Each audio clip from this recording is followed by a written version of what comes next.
Welcome to my home.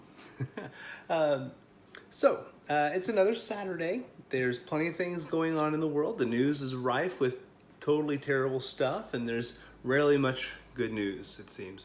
And part of that comes from what we allow ourselves to hear. As you and I set up the rhythms of our day, and it's all intentional because we choose what we want to do.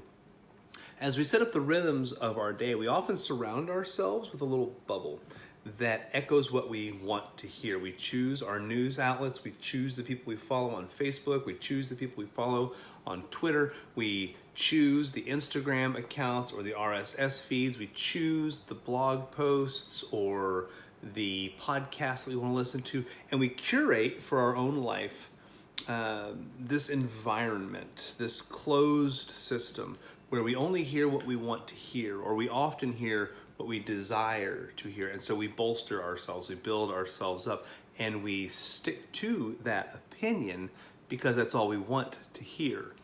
See, being challenged in what we think isn't fun. It offends our sensibilities. It is something that might ruffle our feathers, and we don't want to get all upset about stuff. It's not fun. We don't seek out drama. Most of us don't. If you do, stop it.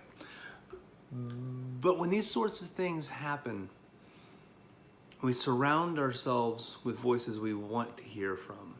It's no surprise that we get the results that we were seeking out. When a husband and a wife, for example, are having an argument, the husband goes to his friends and they say all sorts of stuff to kind of bolster him and build him up and say, they won't directly insult his wife, but I don't know, they might, but they're going to do whatever they can to build their friend up. The wife then goes to her friends and they will try to bolster her up and build her up and talk about how bad guys are and how unreliable we are and that sort of thing. And so you wind up with these little echo chambers. And so when they come together, sparks. And there's no surprise that this sort of stuff happens. But when we have a choice in the matter, and we choose the easier thing rather than allowing ourselves to be challenged, we are always going to wind up in a bad spot in the long haul. We're always going to wind up more argumentative. We're always going to wind up wondering why we're angry about things all the time, rather than allowing those differing viewpoints to come in. And you can still disagree with them, but the more you listen to people and the more you talk to people, the more you understand that they're people. And every human being is valued by God.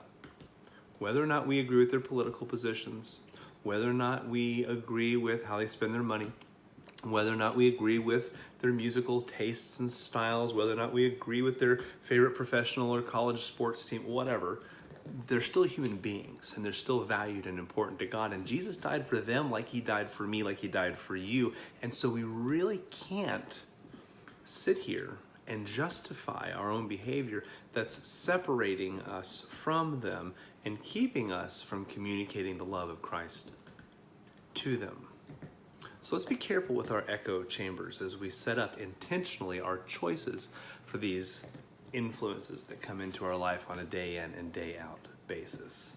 Doesn't mean you compromise the truth, but it does mean that you choose to love people. Have a great Saturday. Love you guys. God bless.